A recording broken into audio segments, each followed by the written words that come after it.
Hello everyone. ਸੋ ਅੱਜ ਆਪਾਂ model test paper ਕਰਾਂਗੇ ਟੈਕਸੇਸ਼ਨ ਪ੍ਰੈਕਟਿਸ ਦੇ ਰਿਗਾਰਡਿੰਗ।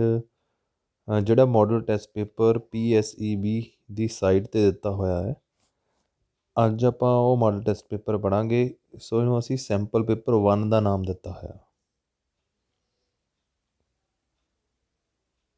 ਸੈਂਪਲ ਪੇਪਰ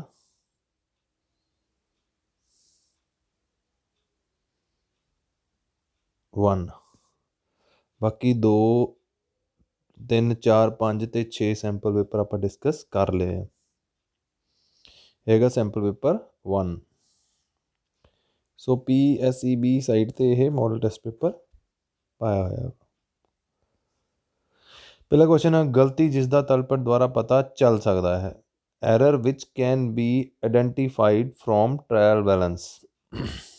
ਆਪਸ਼ਨ ਆ ਐਰਰ ਆਫ ਓਮਿਸ਼ਨ, ਭੁੱਲ ਚੁੱਕ ਦੀ ਗਲਤੀ, ਸਿਧਾਂਤ ਦੀ ਗਲਤੀ, ਐਰਰ ਆਫ ਪ੍ਰਿੰਸੀਪਲ, ਦੈਨ ਹਾਨੀਪੂਰਕ ਗਲਤੀ, ਰੈਕਟੀਫਾਈਂਗ ਐਰਰ, ਉਪਰੋਕਤ ਵਿੱਚੋਂ ਕੋਈ ਨਹੀਂ। ਦੇਖੋ, ਟ੍ਰਾਇਲ ਬੈਲੈਂਸ ਤੋਂ ਨਾ ਤਾਂ ਐਰਰ ਆਫ ਓਮਿਸ਼ਨ ਦਾ, ਭੁੱਲ ਚੁੱਕ ਦਾ ਪਤਾ ਲੱਗਦਾ, ਨਾ ਹੀ ਸਿਧਾਂਤ ਦੀ ਗਲਤੀ ਦਾ, ਨਾ ਹੀ ਹਾਨੀਪੂਰਕ ਗਲਤੀ ਦਾ। ਸੋ answer is D.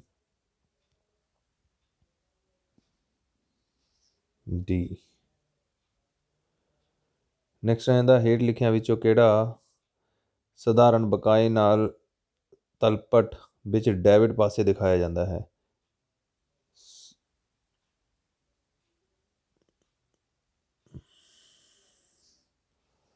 Debit side ਤੇ ਕੀ ਦਿਖਾਇਆ ਜਾਂਦਾ ਟ੍ਰਾਇਲ ਬੈਲੈਂਸ ਦੇ ਵਿੱਚੋਂ? ਦੇਖੋ, ਲੈਣਦਾਰਾਂ ਦਾ ਖਾਤਾ ਕ੍ਰੈਡੀਟਰ ਅਕਾਊਂਟ ਕ੍ਰੈਡਿਟ ਹੁੰਦਾ ਵਾ, ਅਨਅਰਨਡ ਇਨਕਮ ਇਹ ਵੀ ਕ੍ਰੈਡਿਟ ਹੁੰਦੀ ਆ, ਕਿਰਾਇਆ ਆਮਦਨ ਖਾਤਾ ਇਨਕਮ ਇਹ ਵੀ ਕ੍ਰੈਡਿਟ ਹੁੰਦੀ ਆ। So cash fourth is the right option. Then third question ਆ ਗਿਆ, ਤਲਪਟ ਦੁਆਰਾ ਕਿਸ ਕਿਸਮ ਦੀ ਸ਼ੁੱਧਤਾ ਦੀ ਜਾਂਚ ਕੀਤੀ ਜਾਂਦੀ ਹੈ? What type of accuracy is tested by the trial balance? First ਹੈਗਾ ਪ੍ਰਿੰਸੀਪਲ ਰਿਲੇਟਡ, ਦੈਨ ਵਿਵਹਾਰਿਕ ਮਤਲਬ ਪ੍ਰੈਕਟੀਕਲ, ਦੈਨ ਹਿਸਾਬ ਕਿਤਾਬ ਦੀ ਮਤਲਬ ਮੈਥਮੈਟੀਕਲ, ਦੈਨ ਡੀ ਇਹਨਾਂ ਵਿੱਚੋਂ ਕੋਈ ਨਹੀਂ। ਸੋ ਟ੍ਰਾਇਲ ਬੈਲੈਂਸ ਆ ਜਿਹੜਾ ਉਹ ਮੈਥਮੈਟੀਕਲ ਹਿਸਾਬ ਕਿਤਾਬ ਯਾਨੀ ਮੈਥਮੈਟੀਕਲ ਜਾਂ ਅਰਥਮੈਟਿਕ ਐਕੂਰੇਸੀ ਨੂੰ ਚੈੱਕ ਕਰਦਾ ਵਾ। ਨੈਕਸਟ ਫੋਰਥ ਕੁਐਸਚਨ, ਹੇਠ ਲਿਖਿਆਂ ਵਿੱਚੋਂ ਕਿਹੜਾ ਤਲਪਟ ਦੇ ਆਧਾਰ 'ਤੇ ਤਿਆਰ ਕੀਤਾ ਜਾਂਦਾ ਹੈ? Which is prepared on the basis of trial balance. Trial balance ਦੇ ਆਧਾਰ 'ਤੇ ਕਿਹੜਾ ਤਿਆਰ ਕੀਤਾ ਜਾਂਦਾ ਵਾ? So journal, it is first book of entry, ledger, here posting is done from journal, then ਅੰਤਿਮ ਖਾਤੇ, ਫਾਈਨਲ ਅਕਾਊਂਟ, ਅਤੇ ਇਹਨਾਂ ਵਿੱਚੋਂ ਕੋਈ ਨਹੀਂ। ਸੋ ਫਾਈਨਲ ਅਕਾਊਂਟ ਆ ਜਿਹੜਾ ਟ੍ਰਾਇਲ ਬੈਲੈਂਸ ਦੇ ਬੇਸ 'ਤੇ ਤਿਆਰ ਕੀਤੇ ਜਾਂਦੇ ਆ। ਨੈਕਸਟ ਹੈਗਾ, ਟ੍ਰਾਇਲ ਬੈਲੈਂਸ ਕੀ ਹੈ? ਟ੍ਰਾਇਲ ਬੈਲੈਂਸ ਇੱਕ ਵਿੱਤੀ ਵਿਵਰਣ ਹੈ। It is a financial statement. ਧਿਆਨ ਨਾਲ ਨੋਟ ਕਰਨਾ, ਇੱਕ ਵਿੱਤੀ ਵਿਵਰਣ ਹੈ, ਫਾਈਨੈਂਸ਼ੀਅਲ ਸਟੇਟਮੈਂਟ। ਵਿਵਰਣ ਨਹੀਂ ਕਿਹਾ ਇਕੱਲਾ ਉਹਨਾਂ ਨੇ, ਸਟੇਟਮੈਂਟ ਨਹੀਂ ਕਿਹਾ, ਫਾਈਨੈਂਸ਼ੀਅਲ ਸਟੇਟਮੈਂਟ ਕਿਹਾ ਵਾ।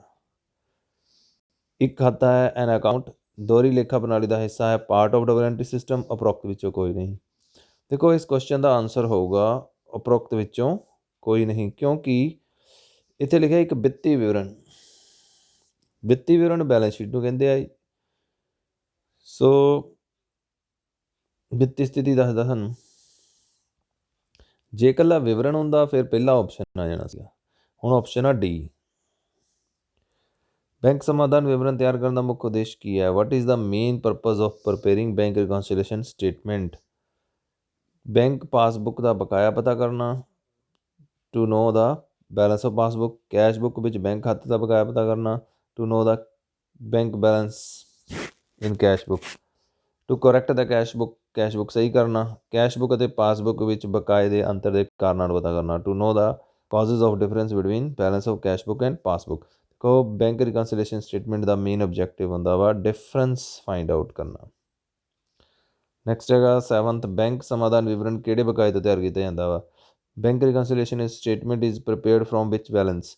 Passbook, cash book, either cash book or passbook, neither cash book or passbook. So answer is C, either cash book or passbook. ਕਿਸੇ ਵੀ ਇੱਕ ਅਸੀਂ ਬੈਲੈਂਸ ਤੋਂ ਸ਼ੁਰੂ ਕਰਨੇ ਆ, ਸਾਨੂੰ ਦੂਜਾ ਬੈਲੈਂਸ ਪਤਾ ਲੱਗ ਜਾਂਦਾ।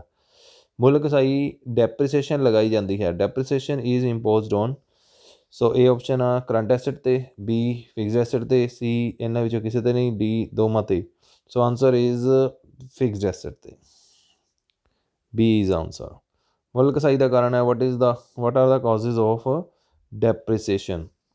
ਆਪਸ਼ਨ ਆ ਸੰਪत्ति ਦੀ ਟੁੱਟ ਭੱਜ, wear and tear of asset, then ਸੰਪत्ति ਦੀ ਵਰਤੋਂ ਯੂਸੇਜ ਆਫ ਐਸਟ, ਦੈਨ ਸੰਪत्ति ਦਾ ਪੁਰਾਣਾ ਹੋਣਾ, ਦੈਨ ਆਬਸੀਲੈਂਸੀ ਆਫ ਐਸਟ, ਉਪਰੋਕਤ ਸਾਰੇ।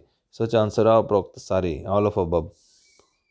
ਨੈਕਸਟ ਹੈਗਾ ਮੁੱਲ ਕਸਾਈ ਕੀ ਹੈ, ਵਟ ਇਜ਼ ਡੈਪਰੀਸੀਏਸ਼ਨ। ਇੱਕ ਸਥਿਰ ਸੰਪत्ति ਦੀ ਵਰਤੋਂ ਕਰਨ ਦੀ ਆਦਤ, ਯਾਨੀ ਕਿ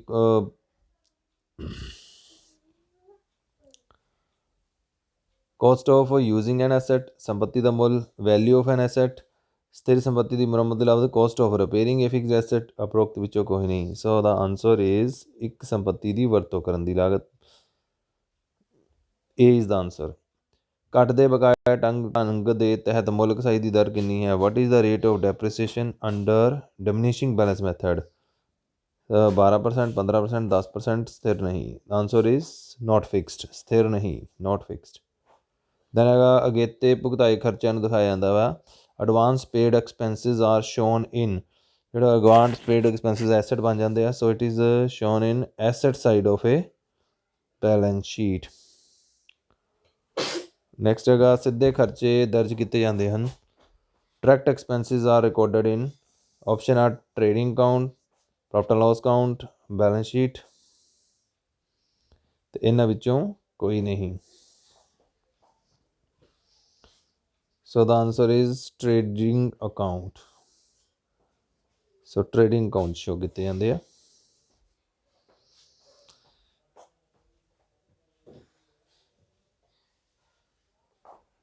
ਦੇਖੋ ਫਿਫਥ ਕੁਐਸਚਨ ਮੈਂ ਦੁਬਾਰਾ ਕਰ ਰਿਹਾ, ਮੈਂ ਇੱਥੇ ਵਾਪਸ ਆਏ ਆਪਾਂ। ਤਲਪਟ ਇੱਕ ਵਿੱਤੀ ਵਿਵਰਣ ਹੈ। ਵਿੱਤੀ ਵਿਵਰਣ ਮਤਲਬ ਹੁੰਦਾ ਫਾਈਨੈਂਸ਼ੀਅਲ ਸਟੇਟਮੈਂਟ, ਯਾਨੀ ਕਿ ਜਾਂ ਤਾਂ ਪ੍ਰੋਫਿਟ ਐਂਡ ਲਾਸ ਆ, ਜਾਂ ਟ੍ਰੇਡਿੰਗ ਅਕਾਊਂਟ ਆ, ਜਾਂ ਬੈਲੈਂਸ ਸ਼ੀਟ ਆ। ਦੇਖੋ ਇਹਨਾਂ 'ਚ ਕੋਈ ਵੀ ਨਹੀਂ ਹੈਗਾ। ਸਥਿਤੀ ਵਿਵਰਣ ਬੈਲੈਂਸ ਸ਼ੀਟ ਹੁੰਦਾ, ਵਿੱਤੀ ਵਿਵਰਣ ਫਾਈਨੈਂਸ਼ੀਅਲ ਸਟੇਟਮੈਂਟ ਹੁੰਦਾ ਵਾ। ਇਹ ਫਾਈਨੈਂਸ਼ੀਅਲ ਸਟੇਟਮੈਂਟ ਨਹੀਂ ਹੁੰਦੀ, ਟ੍ਰਾਇਲ ਬੈਲੈਂਸ ਸਟੇਟਮੈਂਟ ਹੁੰਦੀ ਹੈ, ਇਕੱਲਾ ਵਿਵਰਣ ਹੁੰਦਾ ਵਾ। ਇਸ ਕਰਕੇ ਇਹਦਾ ਆਨਸਰ ਆਪਾਂ ਡੀ ਲਗਾਇਆ ਵਾ।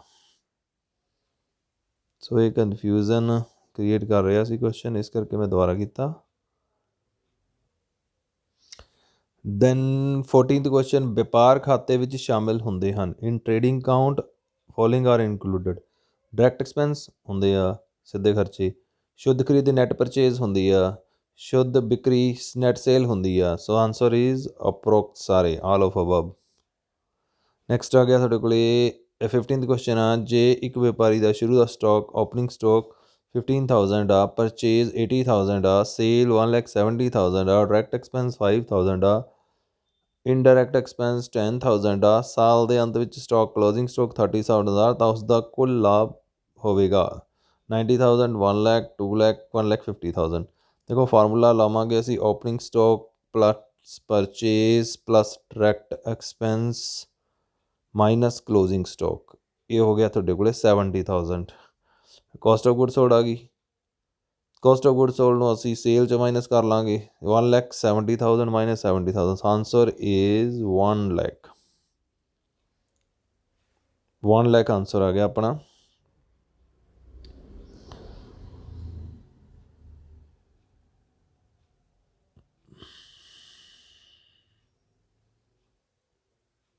ਸੋ ਆਨਸਰ 'ਚ ਦੇਖਦੇ ਹਾਂ, ਆਨਸਰ 'ਚ ਨਾ ਫਿਫਥ ਦਾ ਏ ਦਿੱਤਾ ਹੋਇਆ ਵਾ। ਫਿਫਥ ਦਾ ਆਨਸਰ ਏ ਦਿੱਤਾ ਹੋਇਆ, ਇਸ ਕਰਕੇ ਆਪਾਂ ਕੀ ਕਰਦੇ ਹਾਂ, ਜੇ ਫਿਫਥ ਦਾ ਆਨਸਰ ਏ ਦਿੱਤਾ ਤਾਂ ਇਸ ਦੇ ਅਕੋਰਡਿੰਗਲੀ ਸਾਨੂੰ ਫਿਰ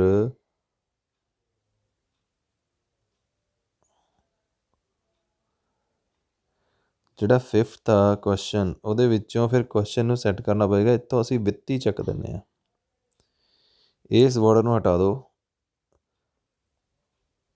ਹੁਣ ਠੀਕ ਆ, ਤਲਪਟ ਕੀ ਹੈ, ਇੱਕ ਵਿਵਰਣ ਹੈ।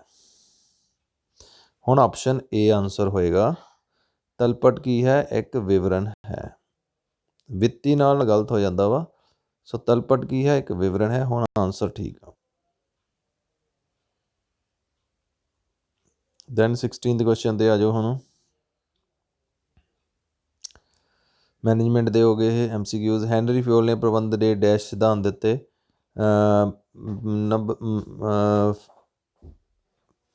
Number of management principle given by Fayol are 12, 13, 14, 15. Answer is 14.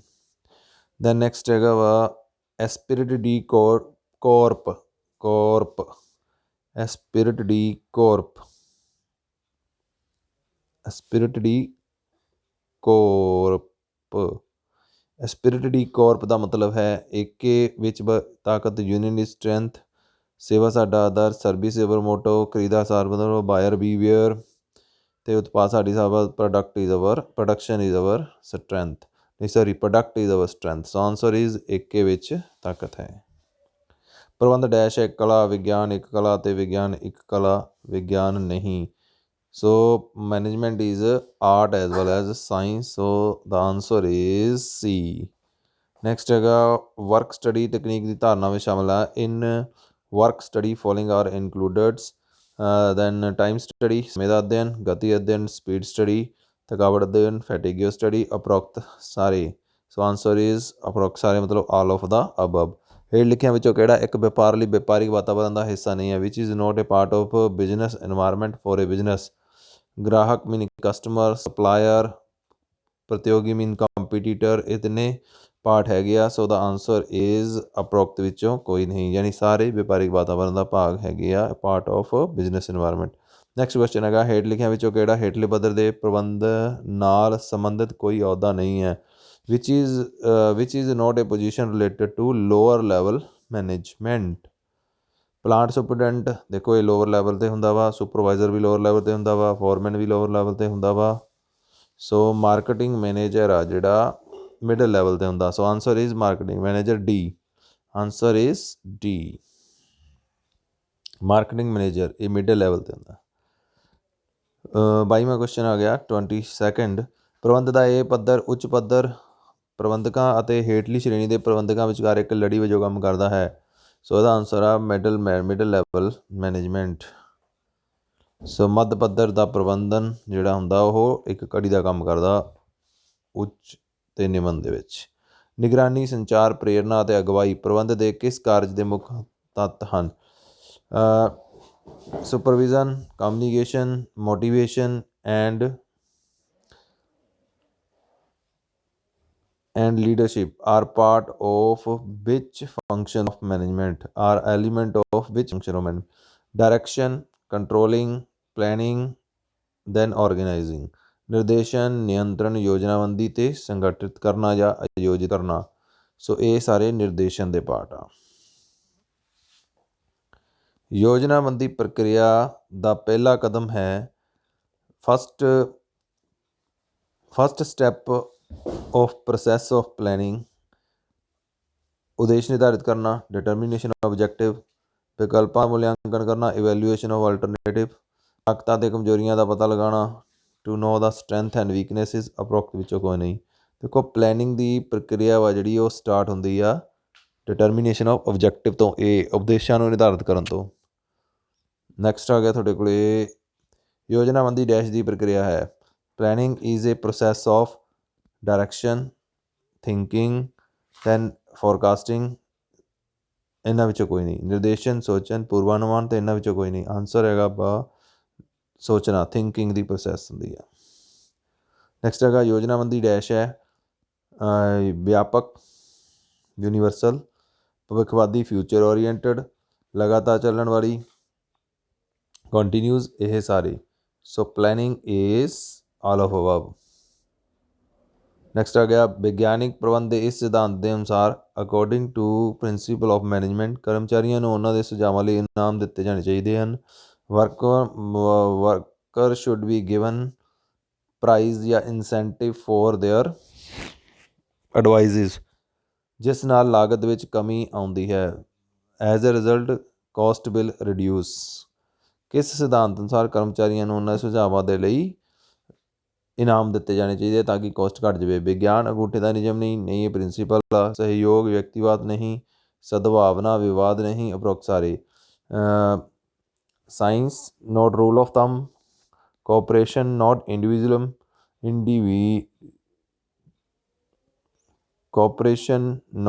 ਇੰਡੀਵਿਜੂਅਲਿਜ਼ਮ, then ਸਦਭਾਵਨਾ ਵਿਵਾਦ ਨਹੀਂ, ਮਤਲਬ ਨੋ ਡਿਸਪਿਊਟ। ਜਾਂ ਨਾਲ ਅਬਵ। ਇਹਦੇ ਵਿੱਚ ਆਊਗਾ ਆਨਸਰ ਸਹਿਯੋਗ ਵਿਅਕਤੀਵਾਦ ਨਹੀਂ। ਵਿਗਿਆਨਿਕ ਪ੍ਰਬੰਧ ਦੀ ਇਸ ਤਕਨੀਕ ਦਾ ਉਦੇਸ਼ ਕਿਸੇ ਦਿੱਤੀ ਗਈ ਲਾਈਨ ਜਾਂ ਉਤਪਾਦ ਨੂੰ ਨਿਸ਼ਚਿਤ ਕਿਸਮ ਦੇ ਆਕਾਰ ਅਤੇ ਵਿਸ਼ੇਸ਼ਤਾ ਤੱਕ ਘਟਾਉਣਾ ਹੈ। ਤਕਨੀਕ ਦਾ ਨਾਮ ਦੱਸੋ। ਘਟਾਉਣਾ ਜਾਂ ਵਧਾਉਣਾ ਹੈ। According to which technique of management a given product is produced of particular type and of specific feature. To reduce that product or to increase that product up to that particular type or feature. The name of technique is Vidyadan method study, different piece rate system, standardization and simplification of work, ਕਾਰਜਸ਼ੀਲ ਫੋਰਮੈਨਸ਼ਿਪ। ਵਿਧੀ ਅਧਿਐਨ, ਭਿੰਨ piece ਮਜ਼ਦੂਰੀ ਪ੍ਰਣਾਲੀ, ਕੰਮ ਦਾ ਮਾਨੀਕਰਨ ਅਤੇ ਸਰਲੀਕਰਨ and ਕਾਰਜਸ਼ੀਲ ਫੋਰਮੈਲ। ਦੇਖੋ ਕੰਮ ਨੂੰ ਇੱਕ ਪਰਟੀਕੂਲਰ ਆਕਾਰ ਅਤੇ ਵਿਸ਼ੇਸ਼ਤਾ ਤੱਕ ਪਹੁੰਚਾਉਣਾ ਉਹਨੂੰ ਕਹਿੰਦੇ ਆ ਸਟੈਂਡਰਡਾਈਜੇਸ਼ਨ ਐਂਡ ਸਿੰਪਲੀਫਿਕੇਸ਼ਨ ਆਫ ਵਰਕ। ਯੋਜਨਾਬੰਦੀ ਪ੍ਰਕਿਰਿਆ ਵਿੱਚ ਸ਼ਾਮਲ ਕਦਮਾਂ ਦੇ ਸਹੀ ਕ੍ਰਮ ਦੀ ਪਹਿਚਾਣ ਕਰੋ। ਜਦੋਂ ਅਸੀਂ ਐਗਜ਼ੈਕਟ ਸਹੀ ਕ੍ਰਮ ਦਾ ਪਹਿਚਾਣ ਕਰਨਾ ਵਾ ਸੀਰੀਅਲ ਆਰਡਰ, ਉਹਦੇ ਵਿੱਚ ਸਹੀ ਕ੍ਰਮ ਹੁੰਦਾ ਵਾ ਸੀ ਆਪਸ਼ਨ ਇਹਦੇ ਵਿੱਚ, ਕਿਉਂਕਿ ਜੇ ਸਾਰੇ ਆਪਸ਼ਨ ਪੜ੍ਹਾਂਗੇ ਟਾਈਮ ਬਹੁਤ ਲੱਗੂਗਾ। ਫਸਟਲੀ ਡਿਟਰਮੀਨੇਸ਼ਨ ਆਬਜੈਕਟਿਵ, ਉਦੇਸ਼ਾਂ ਦਾ ਨਿਰਧਾਰਤ ਹੁੰਦਾ ਵਾ। ਦੈਨ ਨਹੀਂ, ਸੀ ਨਹੀਂ ਹੈ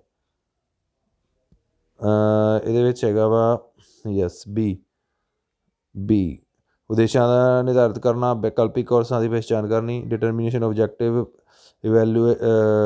ਆਈਡੈਂਟੀਫਾਈ ਡਿਫਰੈਂਟ ਅਲਟਰਨੇਟਿਵਸ। ਦੈਨ ਵਿਕਲਪਿਕ ਕੋਰਸਾਂ ਦਾ ਮੁਲਾਂਕਣ ਕਰਨਾ, evaluation of different alternatives. Then ਹਿੰਮਤਾਂ ਦਾ ਵਿਕਾਸ ਕਰਨਾ, ਪ੍ਰੈਮਿਸਿਸ ਡਿਵੈਲਪ ਕਰ ਲੈਣੀਆਂ। So B is the answer.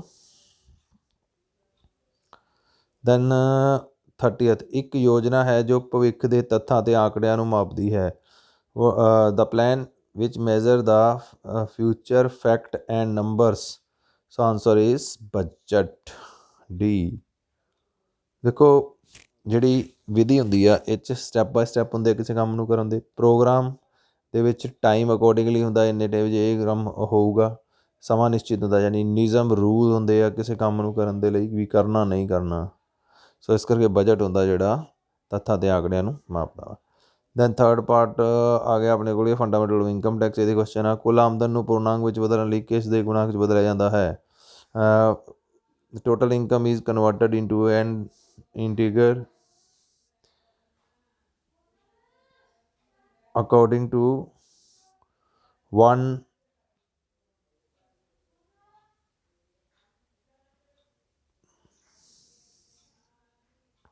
1 10 100 1000। So answer is 10। Next ਹੈਗਾ ਤੁਹਾਡੇ ਕੋਲ ਕਰ ਟਾਲਣ ਨਾਲ ਸੰਬੰਧਿਤ ਆਮਦਨ ਕਰ ਅਧਿਨਿਯਮ ਦੀ ਧਾਰਾਵਾਂ ਹਨ। ਕਰ ਟਾਲਣ ਟੈਕਸ ਅਵੋਇਡੈਂਸ ਨਾਲ ਰਿਲੇਟਡ ਸੈਕਸ਼ਨਸ ਹੈਗੇ ਆ 90 to 91, 78, 90 to 94। ਉਪਰੋਕਤ ਵਿੱਚੋਂ ਕੋਈ ਨਹੀਂ। ਸੋ ਆਨਸਰ ਇਜ਼ 90 to 94। CBDT ਤੋਂ ਕੀ ਭਾਵ ਆ? Central board of direct tax, central board of direct tax.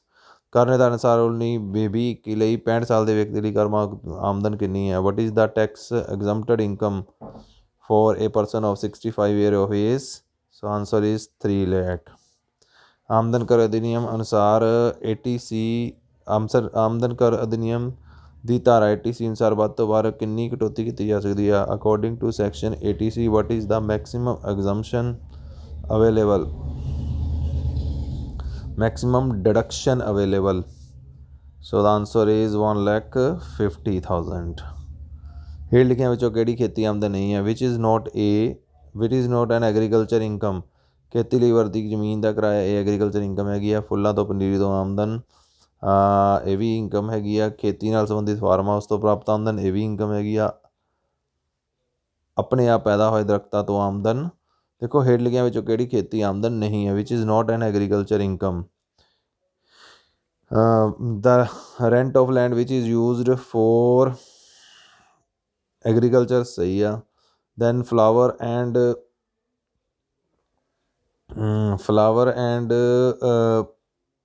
ਪਨੀਰੀ 24 ਇੰਗਲਿਸ਼ ਹੁੰਦੀ ਆ ਪਨੀਰ ਦੀ। ਫਲਾਵਰ ਐਂਡ ਦੀ ਆਮਦਨ ਵੀ ਖੇਤੀ ਦੀ ਆਮਦਨ ਆ। Rent of farm house related to agriculture ਇਹ ਵੀ ਖੇਤੀ ਆਮਦਨ ਆ। ਸੋ ਆਪਣੇ ਆਪ ਪੈਦਾ ਹੋਏ ਦਰਖਤਾਂ ਤੋਂ ਆਮਦਨ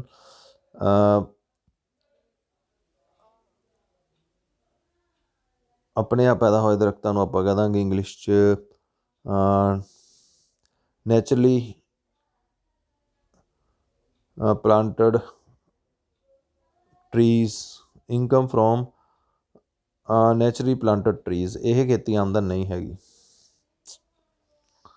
ਦੈਨ ਕੁੱਲ ਆਮਦਨ ਨੂੰ ਪੂਰਨ ਅੰਗ ਵਿੱਚ ਕਿਸ ਤਰ੍ਹਾਂ ਅਨੁਸਾਰ ਬਦਲਿਆ ਜਾਂਦਾ ਹੈ? Total income is converted into an integer according to section 288A। Then AOP ਤੋਂ ਕੀ ਭਾਵ ਹੈ? AOP ਤੋਂ ਭਾਵ ਹੁੰਦਾ ਐਸੋਸੀਏਸ਼ਨ ਆਫ ਪਰਸਨ। ਦੈਨ ਆ ਗਿਆ ਆਮਦਨ ਕਰ ਅਧਿਨਿਯਮ ਦੀ ਧਾਰਾ 87 ਅਨੁਸਾਰ ਵੱਧ ਤੋਂ ਵੱਧ ਰਿਬੇਟ ਦੀ ਰਕਮ ਕਿੰਨੀ ਹੈ? ਆਨਸਰ ਹੈਗਾ 12,500। ਧਾਰਾ 89 ਦਾ ਸੰਬੰਧ ਕਿਸ ਨਾਲ? ਸੈਕਸ਼ਨ 89 ਇਜ਼ ਰਿਲੇਟਡ ਟੂ ਤਨਖਾਹ ਜਾਂ ਪੈਨਸ਼ਨ ਦੇ ਬਕਾਏ ਦੇ ਸੰਬੰਧ ਵਿੱਚ। ਯੈਸ, ਇਹਦੇ ਨਾਲ ਹੀ ਹੁੰਦਾ ਵਾ। ਬੱਚਤ ਕਰਨ ਦੇ ਨਾਲ 80C ਹੁੰਦਾ ਵਾ। ਵਿਅਕਤੀਆਂ ਦੀ ਐਸੋਸੀਏਸ਼ਨ ਦੇ ਨਾਲ 86 ਹੁੰਦਾ ਵਾ।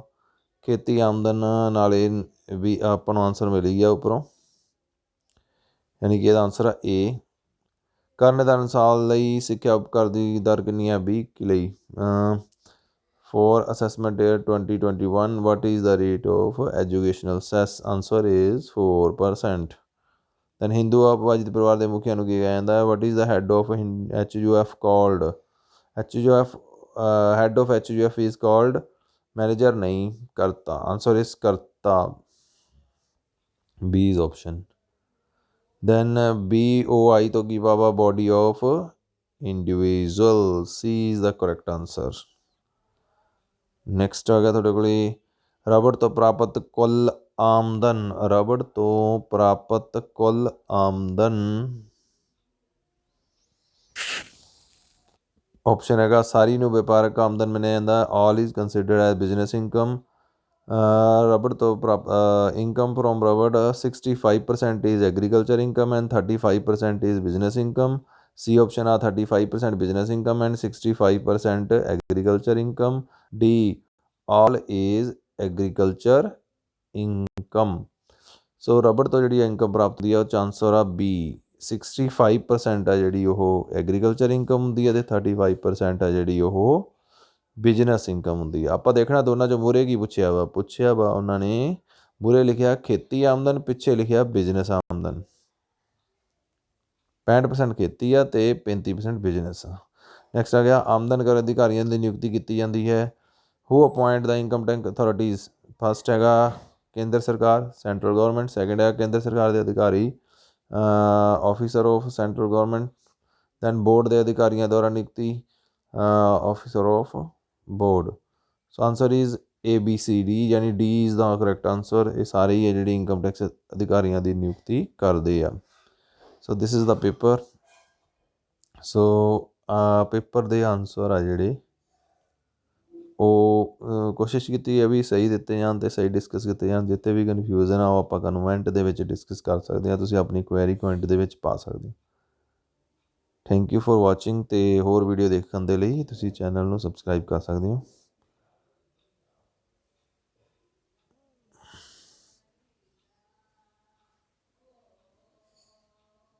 ਥੈਂਕਸ।